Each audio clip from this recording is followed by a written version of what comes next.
we go back to our units, and we find out that we're going to leave Okinawa and go back to Saipan, which is where our home base was at that time. Now, I got all this money down in that sea bag. Wait a minute now. So you have all your money back in the sea bag, right? So we go back to Saipan. Wait, before you go back to Saipan though, tell me there's another story of when you're looking in the caves, right? Oh, that was different. That's another. But you're still in Okinawa though, right? Oh, okay. I want you to finish Okinawa. Oh, okay. So, a couple days later, myself and another Marine go out on these two-man patrols, and I come across this cave, small cave, and we hear voices in this cave, so we get two Japanese out. And they come out of this hole, all they have on is their G-strings. So I wasn't worried about grenades or weapons or anything else because all they had on was, like I say, the G-strings. So I said something to the Marine. I don't remember exactly what I said. Anyway, one of the Japanese prisoners answered me. And I asked him, I says, who said that? And he says, I did. The Japanese said, I did. I said, you speak English? And he says, my parents have a farm. Now, I don't remember exactly where he said, but I think he said Sanger, California. And I says to him, I said, what the hell are you doing in the Japanese army? And his reply was, I was visiting relatives in Japan, and they drafted me. Now, I don't know if that's true or not, if they could do that. Anyway, at some point, I thought maybe this guy was an interpreter for the Japanese. Anyway, I told him, I said, well, as of now, you're a prisoner of war, and don't do anything stupid.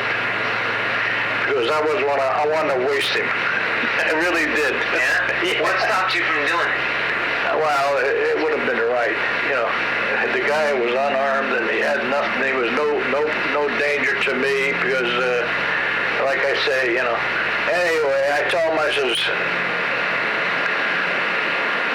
as of now, you're a prisoner of war. Don't do anything stupid. So me and the other Marine took these guys back and we turned them over to the MPs. And I told the MP, I said, this one guy speaks very good English, so, you know, you got to watch what you say, and he understands English. So that was the end of that. So let's see. Then, hold on one second. Hold on. Then I think we left Okinawa. Okay. So now you guys leave Okinawa after about a month, right? I don't exactly know how long it was, but we left Okinawa after the island was secured.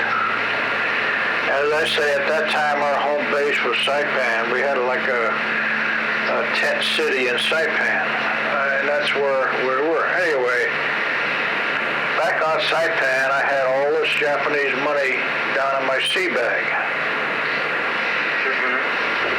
Nobody knew I had it. I don't know what happened to the other guy with the rest of the money. You never saw him again? Never saw him again.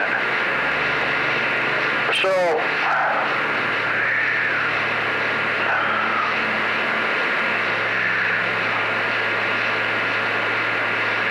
March, April, May, June, July. Oh, maybe this is, see, we left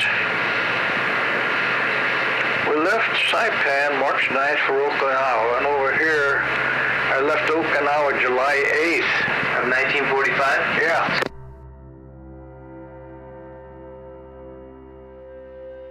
Well, at night, you don't know what the hell, you know, nights are scary. The Navy would shoot flares up at night just to kind of light up the area, you know, but they didn't last long. They kept shooting them up, to give you some light to see if there's anything going on. And they say Americans never moved at night, but the Japanese did. And I told you the Japanese, some of the tricks they would pull on, they were, like at night, they would say,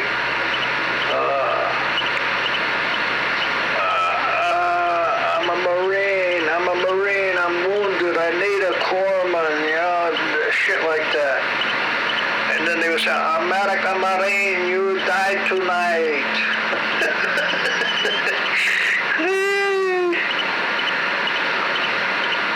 That's the kind of stuff that went on at night.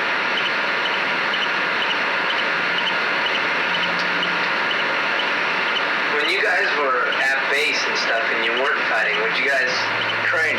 just train? Yep, march, train. No time to kick back? Always doing something, always on the move. Hikes. Take 5-mile hikes fully loaded with backpacks.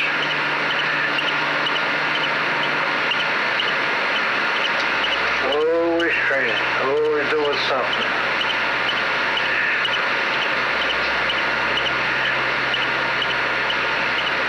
Would you ride back home a lot? Oh yeah, they had what they call V-mail. They censored it. You couldn't say nothing. If you said something that you're not supposed to say, they cut it out. They would read it off? Yeah, they would scratch it off and cut it out. V-mail. A lot of times my sister would write and say that it looked like half the letter, half the thing was missing. They'd cut it out. They'd censor it. That stuff that she would write to you? No, I would write to her.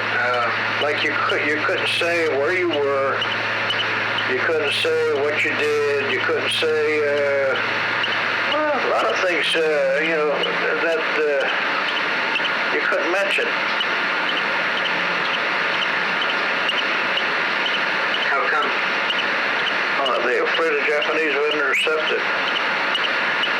Like if you wrote, says, well, I'm on Okinawa, and the fighting is pretty bad, it's pretty fierce. See, they would cut that out. They don't want people to know where you are or what you're doing or stuff like that. They would censor it. They had people, that's all they did. Would you get letters from back home? Oh yeah. You would? Oh yeah. How would they know where to send it? I would tell them. They would never say where the address. I think.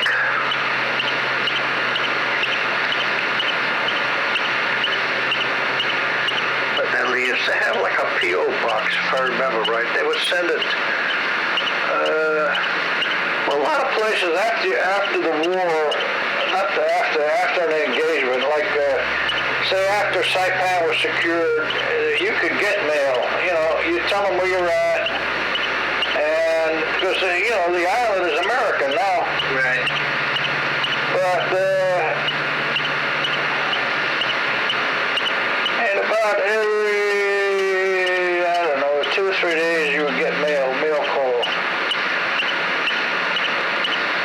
My sister was sending me pepperoni a lot of times because I always wanted pepperoni.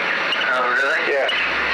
And another thing, the reason I wanted pepperoni is because nobody else liked it, so I never had to share it with anybody. But then we'd get cakes and fruit and stuff like that.